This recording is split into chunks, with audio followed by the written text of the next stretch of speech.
Je m'appelle Éléonore Grégoire, une grand-mère de 83 ans, et je porte en moi une histoire que le marais d'Okefenokee, dans le sud de la Géorgie, a tenté d'ensevelir sous ses eaux troubles.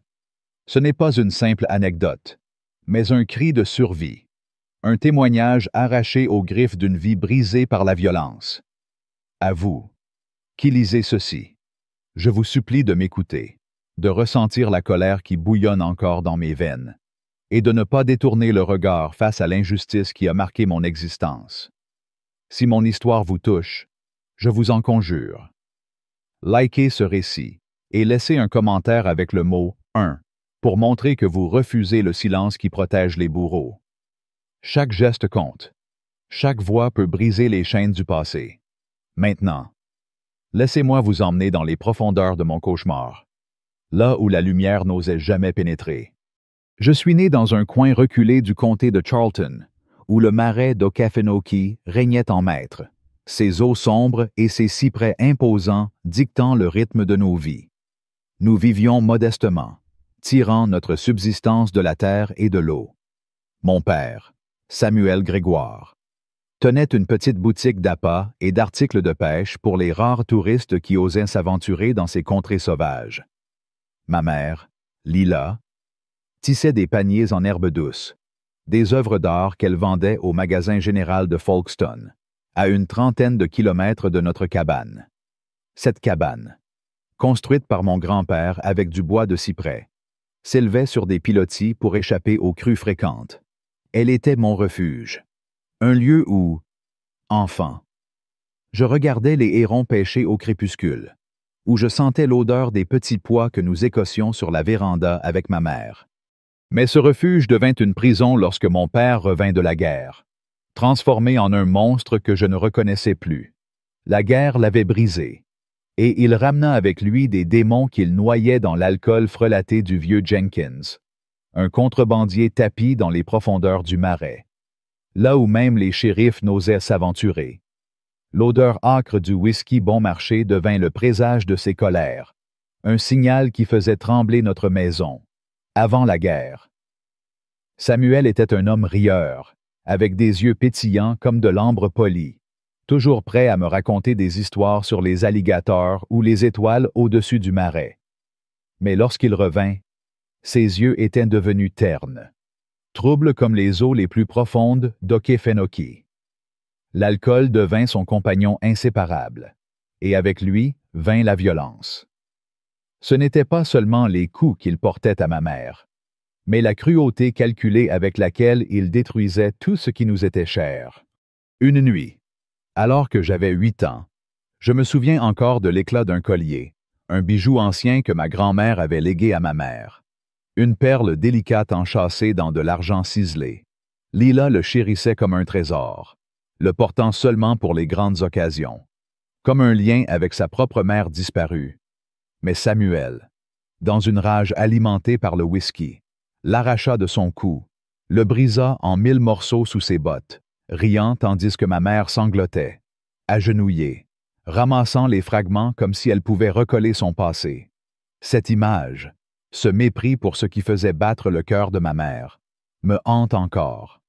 Comment un homme pouvait-il réduire en miettes un symbole d'amour pour le simple plaisir de détruire cette cruauté gratuite? Ce besoin de briser non seulement nos corps, mais nos âmes, me remplit encore aujourd'hui d'une colère qui brûle comme un feu inextinguible.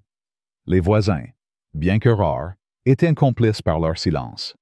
Madame Tuttle, une vieille femme au regard perçant qui vivait à 2 kilomètres par les canaux, était la pire.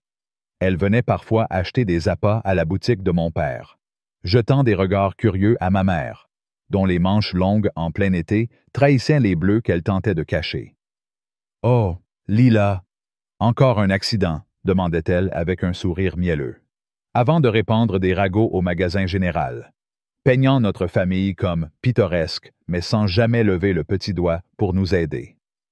Ces commérages alimentaient l'indifférence du comté, transformant nos cris en simples murmures avalés par le marais. Une fois, alors que j'avais 9 ans, je l'entendis dire à une autre femme, en riant, que Samuel avait juste besoin de se défouler après la guerre. Cette phrase, cette légèreté face à notre souffrance, me donna envie de hurler, de la secouer jusqu'à ce qu'elle comprenne la terreur qui habitait notre maison. Mais je me taisais, comme ma mère me l'avait appris, parce que dans le Marais, on ne parlait pas des affaires des autres. Cette loi non écrite, ce mur de silence érigé par des gens comme Madame Tuttle, était une autre chaîne qui nous emprisonnait. Ma mère, Lila, était une femme d'une douceur infinie. Mais la violence de Samuel l'avait réduite à une ombre.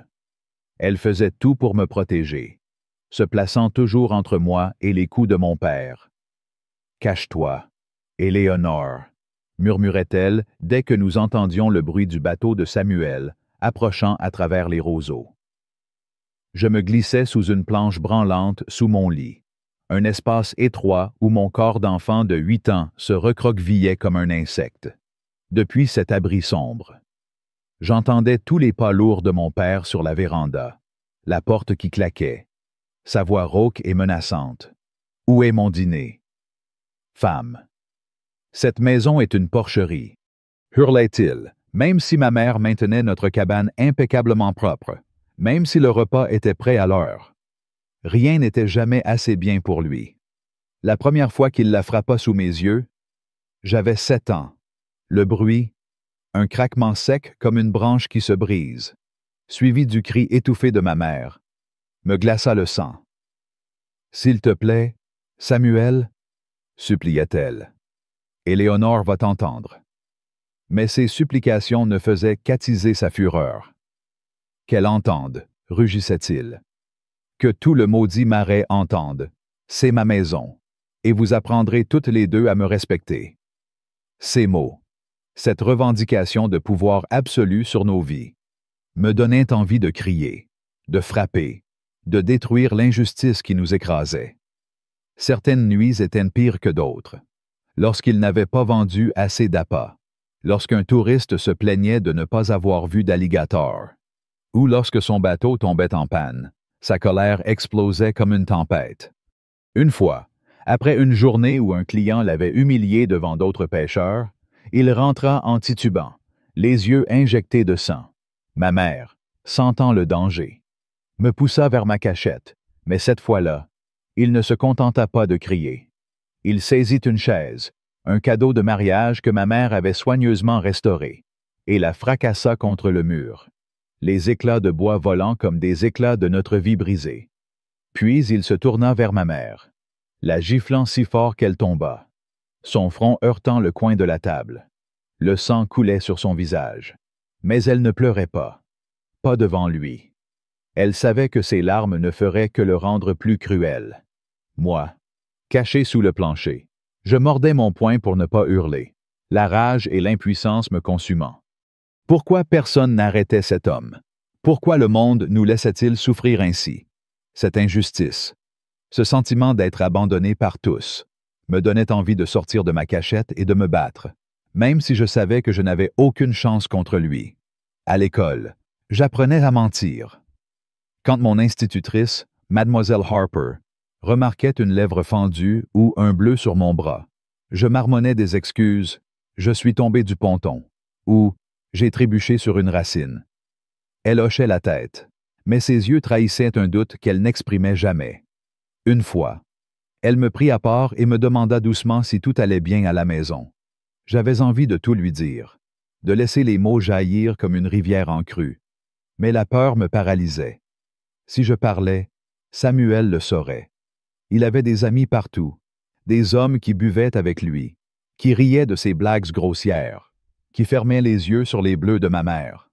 Et Madame Tuttle, avec son sourire hypocrite, serait la première à répandre la rumeur, transformant notre douleur en une anecdote croustillante. Alors je souriais, je mentais, et je rentrais chez moi, où le cauchemar recommençait. Le pire était de voir ma mère s'effacer peu à peu. Lila, qui avait autrefois chanté des berceuses en tissant ses paniers, qui m'avait appris à reconnaître les oiseaux du Marais, devenait une coquille vide. Elle portait des manches longues même sous la chaleur étouffante de l'été géorgien, expliquant ses bleus par des chutes ou des accidents improbables. Une fois, au magasin général. Madame Tuttle fit un commentaire narquois sur un hématome visible sur le poignet de ma mère. « Tu devrais faire attention. Lila, on dirait que tu te bottes avec les alligators, » plaisanta-t-elle. Et les autres clients rirent. Ma mère baissa les yeux, murmurant une excuse, mais je bouillais de rage. Comment osaient-ils rire? Comment pouvaient-ils ignorer ce qui se passait sous leur nez? Cette indifférence, cette complicité passive était presque aussi douloureuse que les coups de mon père. J'avais envie de crier, de leur jeter la vérité au visage, mais je savais que cela ne ferait qu'aggraver notre situation. À mesure que je grandissais, je devenais experte dans l'art de maintenir la façade de notre famille.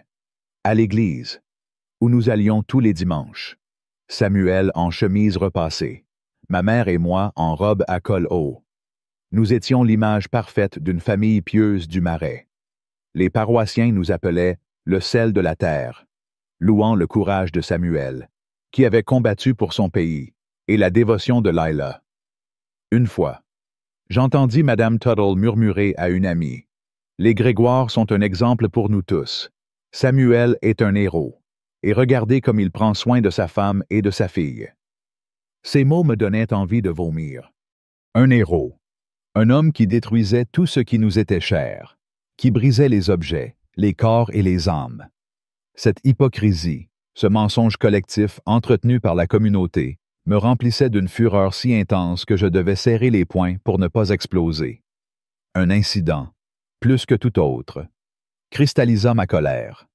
J'avais 12 ans, et ma mère avait passé des semaines à coudre une courte pointe, un chef-d'œuvre de motifs floraux qu'elle espérait vendre pour économiser un peu d'argent. C'était son rêve secret, un fonds pour peut-être, un jour, nous offrir une échappatoire. Samuel découvrit le projet. Une nuit, alors qu'il rentrait ivre, il trouva la courte pointe sur la table de la cuisine. « Tu crois que tu peux cacher des choses de moi » hurla-t-il, arrachant l'étoffe et la déchirant en lambeaux avec un couteau de chasse. Ma mère tenta de l'arrêter, le suppliant, mais il la repoussa si violemment qu'elle s'effondra, sa tête heurtant le sol. « C'est ma maison, » rugit-il, piétinant les morceaux de tissu comme s'il écrasait nos espoirs. Depuis ma cachette, je regardais, impuissante, tandis que ma mère pleurait en silence, ramassant les lambeaux de son travail. Cette destruction gratuite, ce plaisir qu'il prenait à nous briser, me donna envie de hurler jusqu'à ce que le Marais tout entier tremble. Pourquoi personne ne voyait-il ce monstre pour ce qu'il était? Pourquoi le monde nous abandonnait-il à ce sort? Le Marais, avec ses eaux calmes et ses arbres imposants, était le témoin muet de notre souffrance. Les nuits où Samuel ne rentrait pas, ma mère et moi trouvions un semblant de paix, assises sur la véranda, écoutant le chant des grenouilles et des insectes. Mais même ces moments étaient teintés de peur, car nous savions qu'il reviendrait, que la tempête suivrait. J'apprenais à lire son humeur dans le bruit de son bateau, dans la lourdeur de ses pas. Chaque jour, je me demandais combien de temps nous pourrions survivre ainsi, combien de temps ma mère pourrait encaisser les coups, combien de temps je pourrais supporter de me cacher comme une proie traquée. La rage grandissait en moi, non seulement contre mon père, mais contre ce monde qui nous laissait souffrir, contre Madame Tuttle et ses ragots, contre les voisins qui détournaient les yeux, contre une société qui permettait à un homme de régner sur sa famille comme un tyran. Cette colère, cette injustice brûlante, devint le carburant de ma survie. La promesse que, un jour, je briserais ces chaînes, même si je ne savais pas encore comment. La tempête grondait dans le Marais d'Okefenokee. Un déluge qui semblait vouloir noyer jusqu'à la dernière parcelle de lumière dans notre vie. J'avais 27 ans, et cette nuit-là, alors que la pluie martelait le toit de notre cabane comme des poings furieux, je compris que nous touchions le fond de l'enfer. Samuel, mon père, était devenu une ombre menaçante, un monstre dont la cruauté ne connaissait plus de limites. Ce n'étaient plus seulement les coups, les hurlements ou l'odeur âcre du whisky qui annonçaient sa présence. C'était la façon dont il prenait plaisir à nous détruire, à arracher tout ce qui nous donnait un semblant d'espoir. Cette nuit-là, alors que le tonnerre faisait trembler les murs, il dépassa toutes les bornes. Et moi, Éléonore Grégoire. Je décidai que c'en était assez. La rage qui bouillonnait en moi depuis des années, alimentée par chaque bleu sur le corps de ma mère, chaque objet brisé, chaque regard méprisant des voisins, explosa enfin. Cette histoire n'est pas seulement la mienne, elle est celle de toutes les âmes brisées par des tyrans domestiques, abandonnées par un monde qui préfère fermer les yeux. Si vous ressentez ne serait-ce qu'une étincelle de colère face à cette injustice, je vous en supplie. Likez ce récit et laissez un commentaire avec le mot « justice » pour montrer que vous refusez ce silence complice. Les années avaient passé, mais la terreur dans notre cabane n'avait fait que croître. Samuel était devenu plus imprévisible, ses colères amplifiées par le déclin de son commerce. Les touristes, autrefois rares mais réguliers, préféraient maintenant les excursions en hydroglisseur, laissant la boutique d'appât de mon père à l'abandon. Cette frustration, il la déversait sur nous, comme si ma mère, Lila, et moi étions responsables de son échec. Chaque jour, je me réveillais avec la peur au ventre, me demandant quelle serait la prochaine étincelle à déclencher sa fureur. Une assiette mal placée, un regard trop direct, ou même le simple fait que nous respirions dans sa maison semblait suffire. Mais ce n'était pas seulement les coups qui me rendaient folle de rage. C'était la manière dont il s'acharnait à détruire tout ce qui nous était cher, comme s'il voulait effacer jusqu'à notre humanité. Un incident, quelques mois avant cette nuit fatidique, avait enfoncé un clou de plus dans ma colère. J'avais toujours aimé lire, une passion héritée de ma grand-mère, qui m'avait offert un vieux recueil de poèmes avant sa mort. Ce livre, usé mais précieux, était mon refuge, un moyen d'échapper à la réalité suffocante de notre cabane.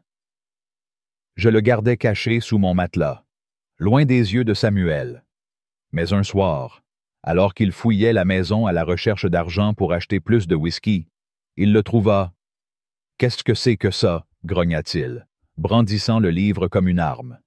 Avant que je puisse l'arrêter, il arracha les pages une à une, les jetant dans le poêle où elles s'enflammèrent en crépitant.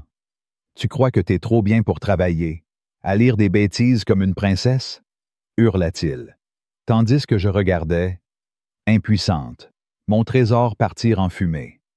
Ma mère tenta de s'interposer, mais il la repoussa d'un revers de main. Son corps frêle heurtant le mur avec un bruit sourd. Cette destruction gratuite, ce besoin de réduire en cendres ce qui me donnait de l'espoir, me fit bouillir d'une rage si intense que je dus me mordre la langue jusqu'au sang pour ne pas lui sauter à la gorge.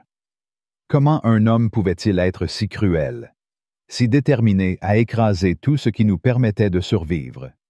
Le silence des autres autour de nous était tout aussi révoltant. Le pasteur Reed, un homme respecté dans le comté de Charlton, connaissait notre situation. Une fois, après l'office du dimanche, il avait remarqué les bleus sur le bras de ma mère, mal dissimulés par sa robe à manches longues. « Lila, tout va bien chez toi ?» avait-il demandé, son ton mielleux masquant à peine son désintérêt. Ma mère, fidèle à sa peur, avait murmuré une excuse, et il avait hoché la tête, satisfait, avant de passer à autre chose. Plus tard, je l'entendis dire à un autre paroissien que les affaires de famille doivent rester dans la famille. Cette phrase, cette lâcheté déguisée en piété, me donna envie de hurler. Comment un homme de Dieu pouvait-il fermer les yeux sur notre souffrance? Comment pouvait-il prêcher l'amour et la compassion tout en ignorant les cris qui résonnaient dans notre cabane? Cette hypocrisie, cette complicité passive, était une trahison presque aussi douloureuse que les coups de mon père.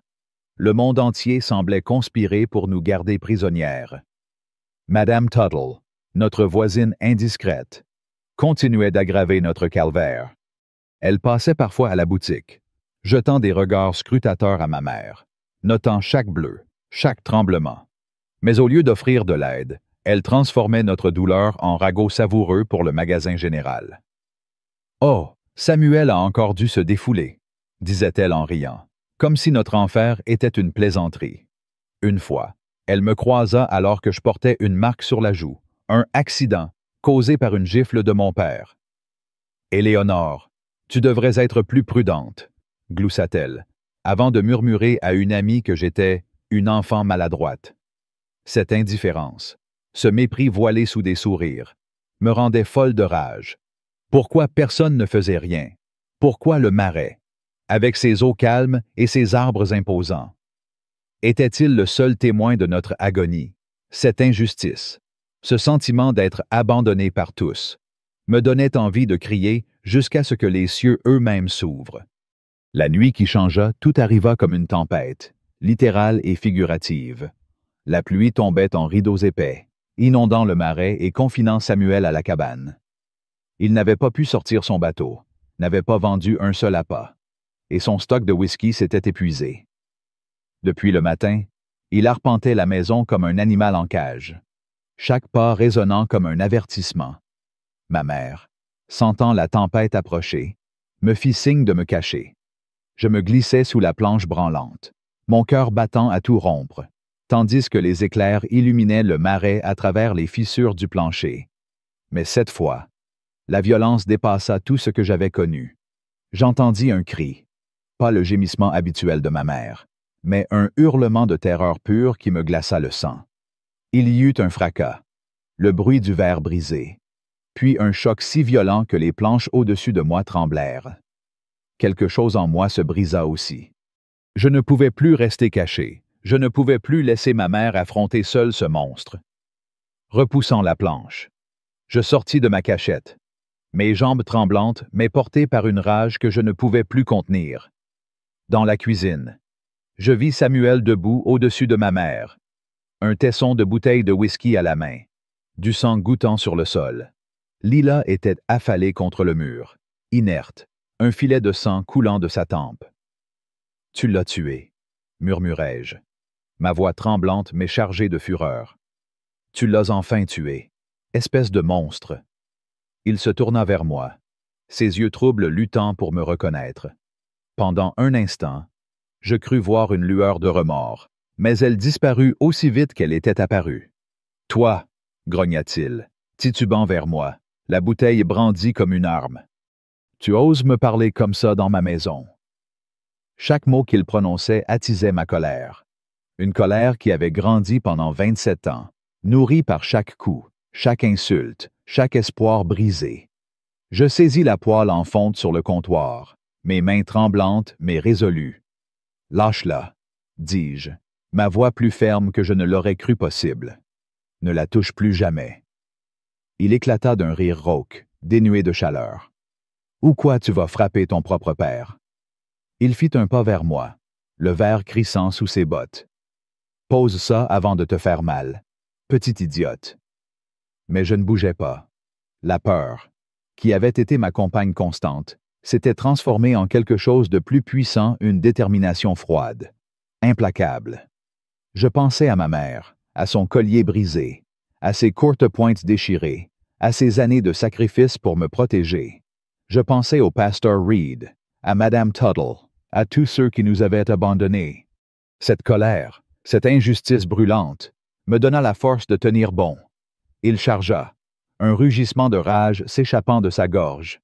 Mais l'alcool avait ralenti ses réflexes, et je l'esquivais, la poêle toujours levée entre nous. « Éléonore, non !» cria ma mère depuis le sol, sa voix faible et rauque. « Il te tuera. » Peut-être avait-elle raison. Peut-être que le défier signerait ma fin. Mais j'étais déjà morte, morceau par morceau, à chaque coup qu'il portait, à chaque nuit passée à trembler sous le plancher. « Vas-y !» le provoquai-je, ma voix tremblante de défi. « Montre-moi quel homme tu es, à frapper des femmes sans défense. Qu'en penseraient tes amis du bar, Samuel Grégoire? » Utiliser son nom complet était une provocation délibérée, un moyen de lui rappeler qu'il n'était pas un dieu, juste un homme brisé par sa propre cruauté. Il bondit à nouveau, plus vite cette fois, mais je fus plus rapide. avec toute la force de ma rage. Je balançai la poêle, la fonte s'écrasant contre sa tempe avec un bruit écœurant. Il vacilla, la confusion remplaçant la fureur dans ses yeux. Avant que ses genoux ne cèdent, il s'effondra parmi les éclats de verre, du sang suintant de sa tempe. Le silence qui suivit était assourdissant. La poêle glissa de mes mains, tombant avec un fracas métallique. Je restais figé, certaine d'avoir tué mon propre père. Mais la faible montée et descente de sa poitrine me dit qu'il vivait encore, bien que cela ne m'apportât aucun réconfort. « Maman, » murmurai-je, m'agenouillant à ses côtés. « Tu vas bien? Peux-tu te lever? » Elle hocha faiblement la tête, ses yeux fixés sur la forme inerte de Samuel. « Qu'as-tu fait? Éléonore, » chuchota-t-elle, terrifiée. « Quand il se réveillera, il ne nous fera plus de mal. » L'interrompis-je, l'aidant à se relever. « Nous partons. » La décision était prise, irrévocable. Je guidai ma mère vers sa chambre, lui ordonnant de rassembler l'essentiel. Je fis de même, fourrant dans un sac une poignée de vêtements, les quelques dollars que j'avais économisés en cachette, et une vieille photo de mes grands-parents. Mon seul lien avec une famille au-delà de cette maison maudite. Ma mère bougeait mécaniquement, ses mains tremblantes pliant une chemise de nuit. « Il nous retrouvera, » murmura-t-elle, jetant un regard apeuré vers la cuisine. « Il dit toujours que personne ne le quitte. »« Nous irons là où il ne pensera pas à regarder, » répondis-je, bien que je n'eusse aucun plan précis. Mon esprit s'emballait, cherchant une issue. Puis je pensais aux Hargrove, une famille récemment arrivée dans le Marais, installée dans l'ancienne maison du vieux Jenkins. Ils n'étaient pas d'ici, venant du Maryland avec l'idée farfelue de lancer une entreprise d'écotourisme. Leur fille, Claire, de mon âge, m'avait abordé à la boutique, avide de compagnie dans ce lieu isolé. Elle m'avait parlé de liberté, de rêve au-delà du Marais, des mots qui avaient planté une graine dangereuse dans mon esprit. Peut-être pouvait-il nous aider? Un gémissement venant de la cuisine nous fit sursauter. Samuel commençait à bouger. « Maintenant, maman, » insistai-je, saisissant nos sacs et sa main. « Nous devons partir tout de suite. » Nous nous glissâmes par la porte arrière, plongeant dans la nuit étouffante de septembre. La pleine lune éclairait le chemin de planches menant à l'eau, où nos bateaux étaient amarrés. Je choisis le petit canot, plus silencieux, moins susceptible d'alerter Samuel s'il reprenait conscience. J'aidai ma mère à monter, détachai la corde et poussai avec la perche, nous guidant dans le canal sombre vers la maison des Hargrove. Le Marais de nuit était un monde à part, vibrant de sons qui terrifieraient les étrangers, le coassement des grenouilles taureaux, le plouf d'un poisson ou d'un alligator, le murmure du vent dans les cyprès. Pour moi, c'était le chant de mon enfance. Mais ce soir-là, il portait une urgence nouvelle, un appel à la liberté. Ma mère était silencieuse à l'avant du bateau, son visage pâle comme un spectre dans l'obscurité. Je ne pouvais dire si elle pleurait. Elle avait appris à sangloter sans bruit il y a des années. Cette pensée raviva ma colère. Une fureur contre Samuel, contre le Marais, contre le monde qui nous avait laissés à sa merci. Il nous fallut près d'1 heure pour atteindre le ponton des Hargrove.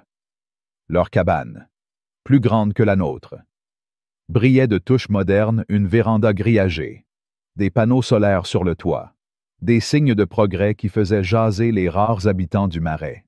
Une lumière brillait à l'intérieur, et alors que j'amarrais le bateau, la porte grillagée grinça. « Qui est là? » appela la voix prudente de Claire. « C'est Éléonore Grégoire, » répondis-je, aidant ma mère à descendre sur le ponton. « Et ma mère, nous avons besoin d'aide. » Claire apparut, une lampe de poche à la main. Son faisceau illumina d'abord mon visage, puis celui de ma mère, s'attardant sur les marques rouges autour de son cou. Son expression passa de la méfiance à l'inquiétude en un instant. « Entrez, » dit-elle simplement, nous guidant à l'intérieur. Ce qui suivit fut un tourbillon d'activité. Monsieur Hargrove, Un homme grand aux yeux doux passa des appels téléphoniques, tandis que Madame Hargrove soignait les blessures de ma mère avec une tendresse qui me serra le cœur. Claire s'assit à côté de moi à leur table de cuisine, pressant une tasse de thé chaud dans mes mains. « Tu as fait ce qu'il fallait », répétait-elle. « Vous êtes en sécurité maintenant. » Mais je savais que ce n'était pas vrai. Tant que nous restions dans le comté de Charlton, tant que Samuel vivait et savait où nous trouver, nous ne serions jamais en sécurité. Monsieur Hargrove revint, le visage grave. J'ai parlé au shérif Daniels. Il dit que sans témoin, c'est la parole de Samuel contre la vôtre. Et Samuel a des amis au bureau. Il a essayé de tuer ma mère, m'écriai-je, ma voix montant dans l'aigu. Les preuves sont là, sur son cou. Les accidents arrivent, répondit doucement Monsieur Hargrove, répétant ce qui serait sans doute la défense de mon père. Surtout dans les maisons où l'alcool coule à flot. Je suis désolé, Éléonore, mais le shérif ne semble pas enclin à poursuivre. Cette injustice, cette protection accordée à un homme qui nous avait terrorisés pendant des décennies, me brûla comme de l'acide. Nous étions en 1969, le monde changeait. Des hommes marchaient sur la Lune. Des femmes réclamaient de l'égalité. Mais ici, dans ce coin oublié de la Géorgie, le temps était figé. Un homme pouvait encore détruire sa famille en toute impunité. Alors nous devons partir, déclarai-je fermement. Ce soir, le plus loin possible. Madame Hargrove échangea un regard avec son mari. « Où irez-vous » demanda-t-elle. Je n'avais pas de réponse. Ma mère et moi n'étions jamais allés plus loin que Jacksonville. Nous n'avions ni compétence pour la ville, ni éducation au-delà du lycée, ni contact hors du Marais. Puis Claire parla.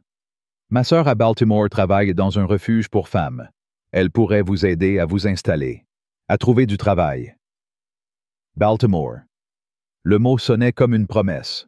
Un monde à des années-lumière du Marais. « C'est trop loin, » murmura ma mère, sa voix tremblante. « C'est l'idée, » répondis-je, serrant sa main. « Il ne nous suivra pas là-bas. » Monsieur Hargrove s'éclaircit la gorge. « Je vais à Savannah demain pour récupérer du matériel. Je peux vous emmener à la gare routière là-bas. Vous aurez plus d'options qu'à Waycross. » Une lueur d'espoir, fragile mais réelle, s'alluma en moi. « Nous n'avons pas beaucoup d'argent, » admis-je. « Nous aiderons avec les billets, » dit fermement Madame Hargrove. « C'est la chose chrétienne à faire. » Claire disparut un instant, revenant avec une petite boîte en bois. « Mais pour boire de l'été dernier, » expliqua-t-elle, me tendant plusieurs billets. « Prends-les, vous en aurez besoin. » Je murmurai un merci, consciente que ce geste était un pont vers la liberté, un pont que nous n'aurions jamais pu franchir seuls. Cette nuit-là, nous restâmes chez les Hargrove, ma mère et moi blottis sur leur canapé-lit. Je ne dormis pas, guettant le bruit du bateau de Samuel, imaginant qu'il surgirait pour nous ramener de force. Chaque craquement de la cabane, chaque cri d'oiseau nocturne faisait bondir mon cœur.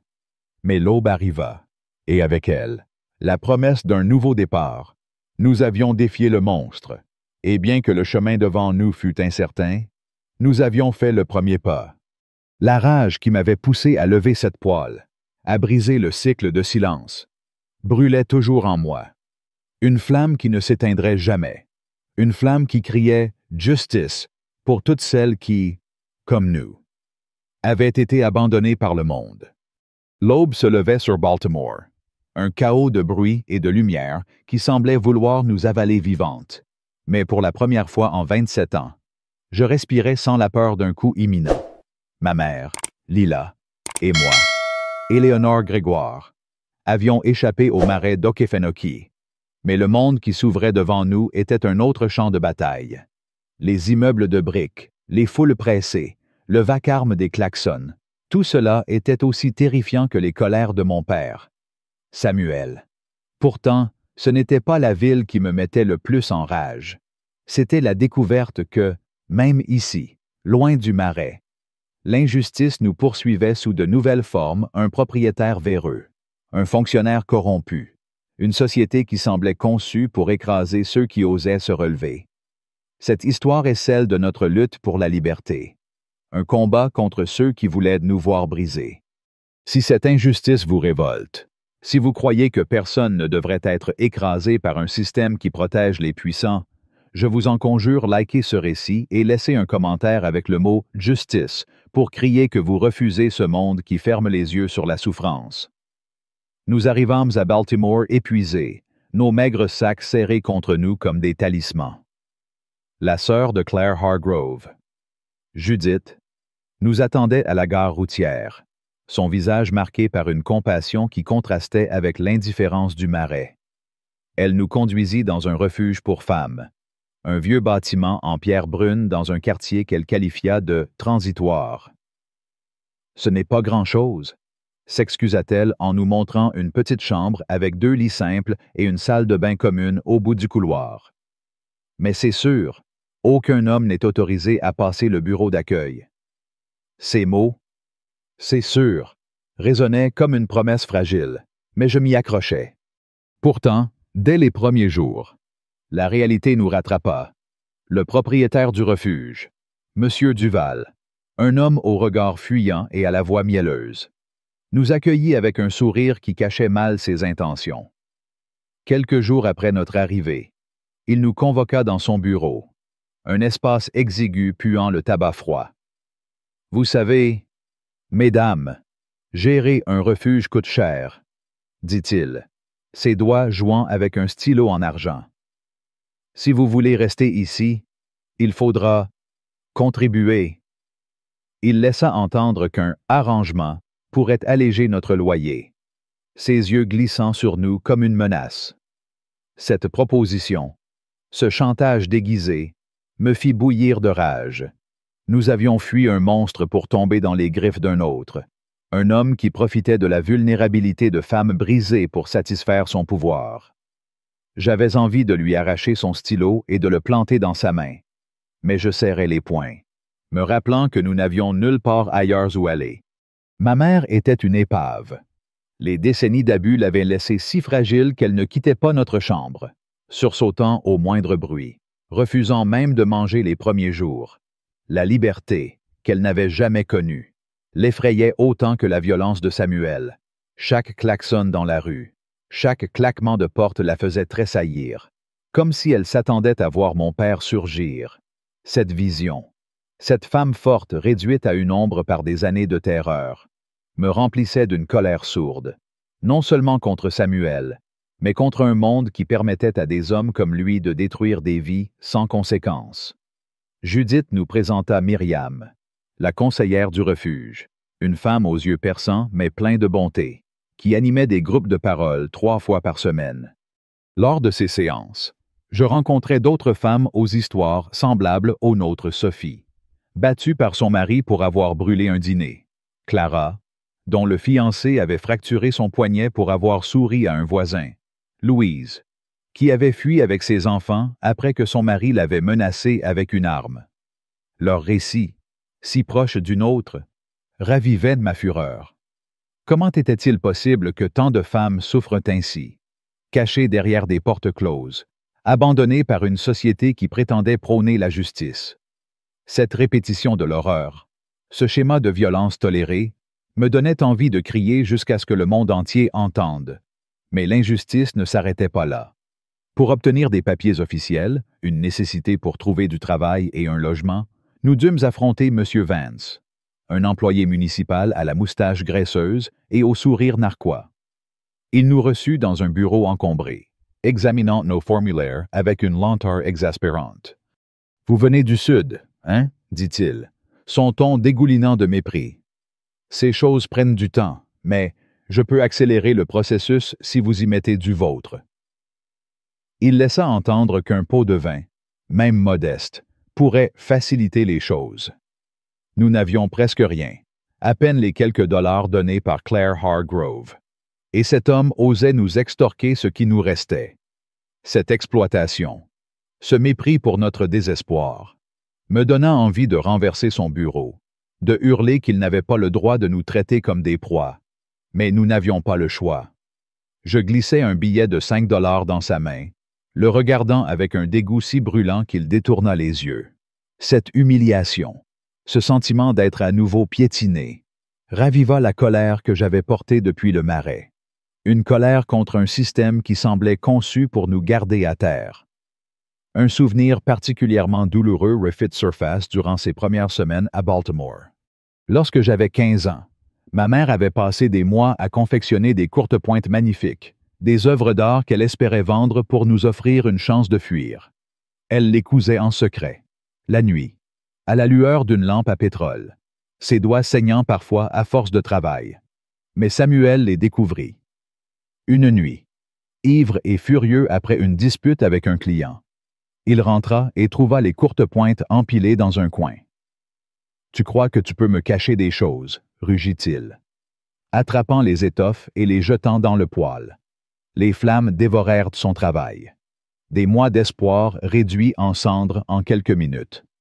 Lorsqu'elle tenta de sauver une courte-pointe, il la frappa si fort qu'elle s'effondra, son cri étouffé par la douleur. Depuis ma cachette sous le plancher, je regardais, impuissante, ma rage grandissant comme une tempête. Ce souvenir, cette destruction gratuite d'un rêve qui aurait pu nous sauver, me poursuivait à Baltimore, alimentant ma détermination à ne plus jamais laisser quiconque nous réduire à néant.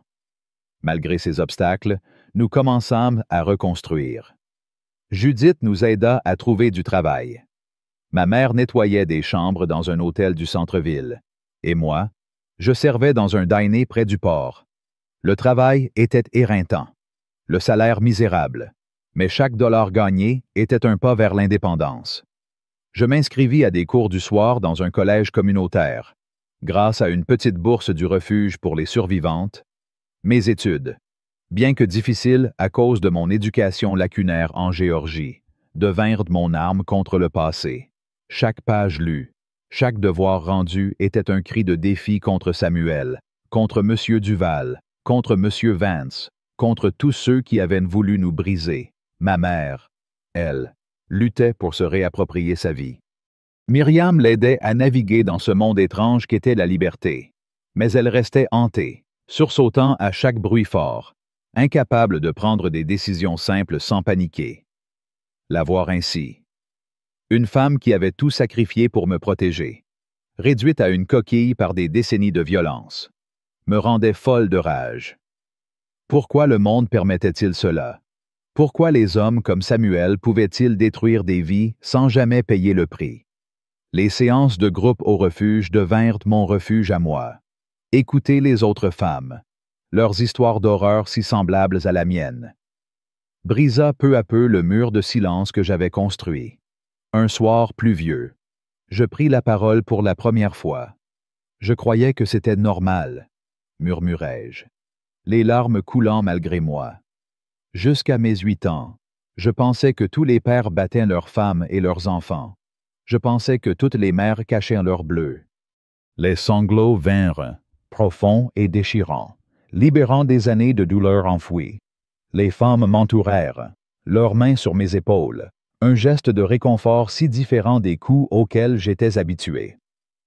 Ce moment marqua le début de ma guérison, mais la colère ne s'éteignit pas. Elle se transforma en une force, un feu qui me poussait à avancer, à prouver que nous méritions mieux. Quelques mois plus tard, nous emménageâmes dans un petit appartement, un espace exigu mais nôtre. Ma mère y trouva un semblant de paix, transformant l'endroit avec des rideaux cousus à partir de tissus bon marché, nettoyant le linoléum jusqu'à ce qu'il brille, disposant des fleurs sauvages dans des bocaux. Pour la première fois, elle pouvait créer sans craindre que Samuel ne détruise tout. Mais M. Duval, le propriétaire, ne nous laissait pas en paix. Il venait frapper à notre porte, exigeant des extras pour le loyer, ses insinuations lourdes de menaces. Une fois, il entra sans frapper, prétextant une inspection, son regard glissant sur ma mère avec une avidité qui me donna envie de lui arracher les yeux. « Vous savez, mesdames, je peux rendre votre vie ici très difficile, » dit-il, son sourire révélant des dents jaunies. Cette audace, ce sentiment qu'il pouvait nous manipuler parce que nous étions vulnérables, me fit trembler de rage. J'avais fui un tyran pour en trouver un autre. Et l'idée qu'il puisse nous menacer dans ce qui était censé être notre sanctuaire me rendait malade. Un jour, alors que je rentrais des cours, je croisai Thomas, un étudiant en écologie qui étudiait les zones humides, rencontré à la bibliothèque. Son intérêt sincère pour mon passé dans le Marais, sa douceur, me déstabilisèrent. Il m'écoutait parler des alligators, des lucioles, des fleurs sauvages, sans jamais montrer la pitié que je redoutais. « Tu parles comme une poétesse », dit-il un soir, ses yeux pleins d'admiration.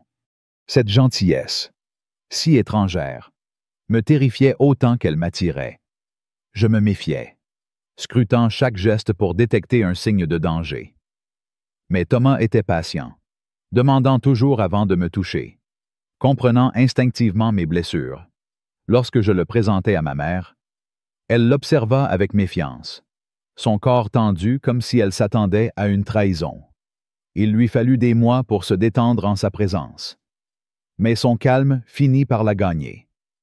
En 1972, une lettre arriva au refuge, transmise par Claire Hargrove. Mon cœur s'arrêta lorsque je reconnus son écriture.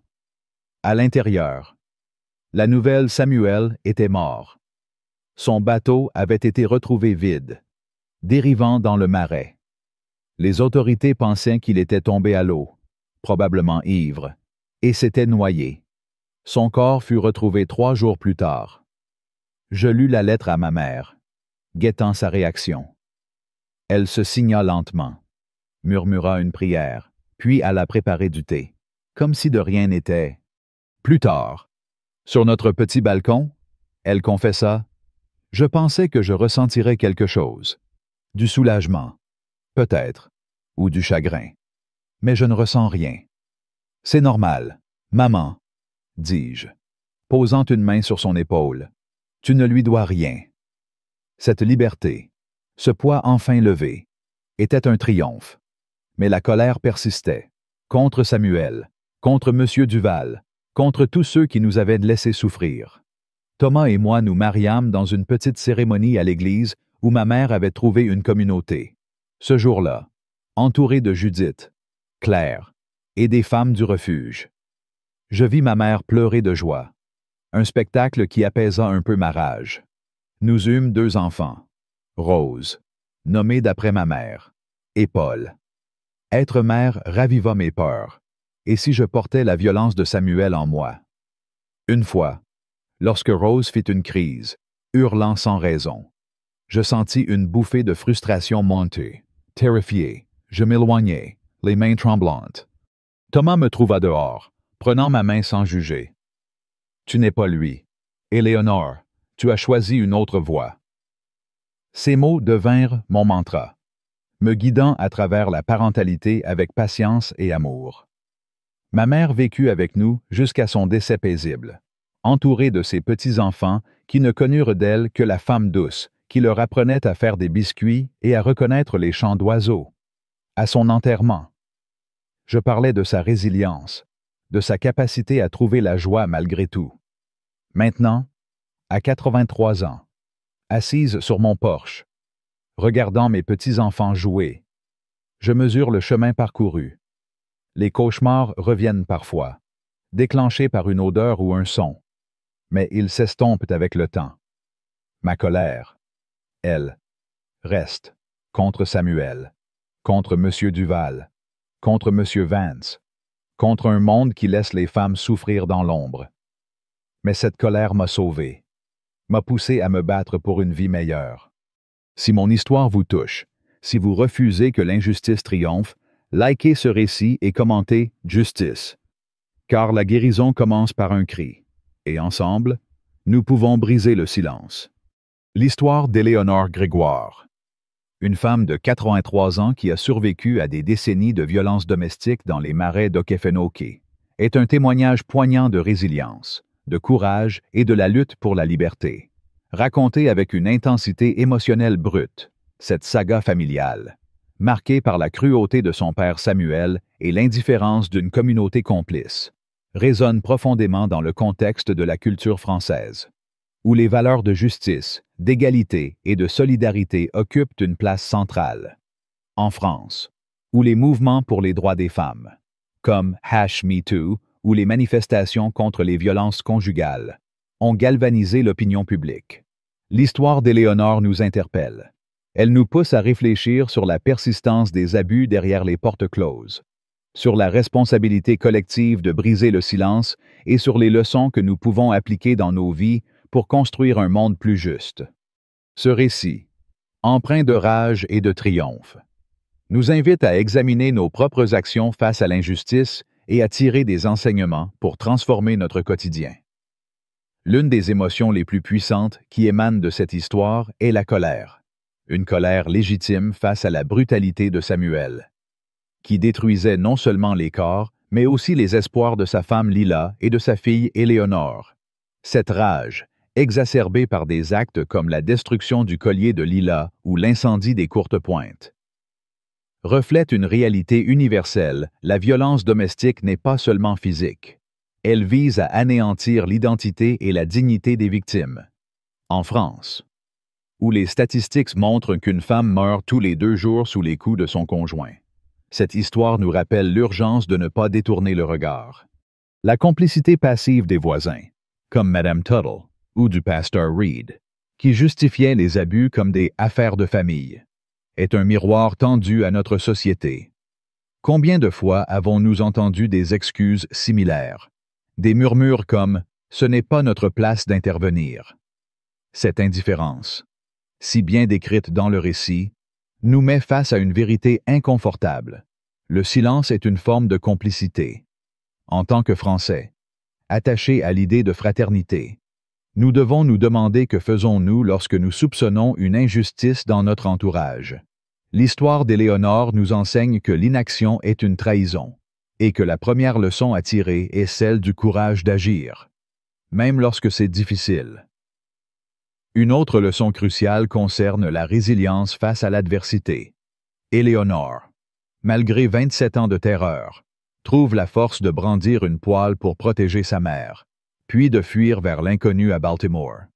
Ce courage, forgé dans la douleur, incarne une valeur profondément française, la persévérance face à l'oppression. Dans l'histoire récente de la France, des figures comme Simone Veil, qui a surmonté les horreurs de la guerre et les obstacles politiques pour défendre les droits des femmes, nous rappellent que le changement est possible même dans les moments les plus sombres. Pour nous, cette leçon se traduit dans la vie quotidienne par la nécessité de ne jamais abandonner face aux défis, que ce soit en dénonçant une injustice au travail, en soutenant un proche en difficulté ou en poursuivant nos ambitions malgré les obstacles. L'exemple d'Éléonore nous inspire à persévérer. Elle nous montre que la liberté, bien que coûteuse, est toujours à portée de main si nous osons la saisir. L'histoire met également en lumière l'importance de la solidarité, une valeur au cœur de la culture française. Sans l'aide des Hargrove, de Judith ou de Myriam, Éléonore et Lila n'auraient pas pu reconstruire leur vie. Ce réseau de soutien, même imparfait, reflète l'esprit communautaire qui anime les Français, que l'on retrouve dans les associations comme le collectif féministe contre le viol ou les refuges pour femmes victimes de violences. Cette solidarité nous enseigne une leçon essentielle: nous ne sommes pas seuls. Et aider les autres est un acte de résistance contre l'injustice. Dans nos vies, cela peut se traduire par des gestes simples: écouter un ami dans la détresse, signaler une situation suspecte, ou soutenir des organisations qui luttent pour les droits des femmes. Éléonore nous rappelle que chaque main tendue peut changer une vie, et que la fraternité n'est pas un vain mot, mais une responsabilité. Enfin, l'histoire d'Éléonore nous confronte à la nécessité de briser le cycle de la violence. Sa peur de reproduire les schémas de Samuel dans sa propre parentalité et sa détermination à élever ses enfants avec douceur sont un puissant rappel que le passé ne doit pas dicter l'avenir. En France, où les débats sur l'éducation non violente et la transmission intergénérationnelle des traumas sont de plus en plus présents, cette leçon résonne. Nous pouvons choisir de rompre avec les comportements destructeurs, qu'il s'agisse de colères héritées, de préjugés ou de silence complice. Cela demande un effort conscient, comme Éléonore l'a fait en s'éloignant lors d'un moment de frustration avec sa fille Rose. Mais c'est une démarche libératrice. Dans nos vies, cela peut signifier apprendre à communiquer sans violence, chercher de l'aide psychologique pour surmonter nos blessures, ou éduquer les jeunes générations à respecter autrui. Éléonore nous montre que la guérison est un travail de chaque instant, mais qu'elle est possible. En conclusion, l'histoire d'Éléonore Grégoire est un cri contre l'injustice, un hymne à la résilience et un appel à la solidarité. Elle nous enseigne que la colère, lorsqu'elle est canalisée, peut devenir une force de changement, que le courage d'agir, même dans la peur, est le premier pas vers la liberté, et que la solidarité est notre arme la plus puissante contre l'oppression. En tant que Français, attachés à la justice et à l'égalité, nous devons porter ces leçons dans nos cœurs et nos actions. Si ce récit vous a touché, si vous ressentez cette colère face à l'injustice et ce désir de construire un monde meilleur, je vous invite à agir maintenant. Likez cette vidéo, partagez-la avec ceux qui ont besoin d'entendre ce message. Abonnez-vous à la chaîne pour ne pas manquer d'autres histoires de courage et laissez un commentaire avec le mot « justice ». Ensemble, nous pouvons briser le silence et faire entendre les voix de ceux qui luttent pour leur liberté. Que ce cri résonne et que justice soit faite.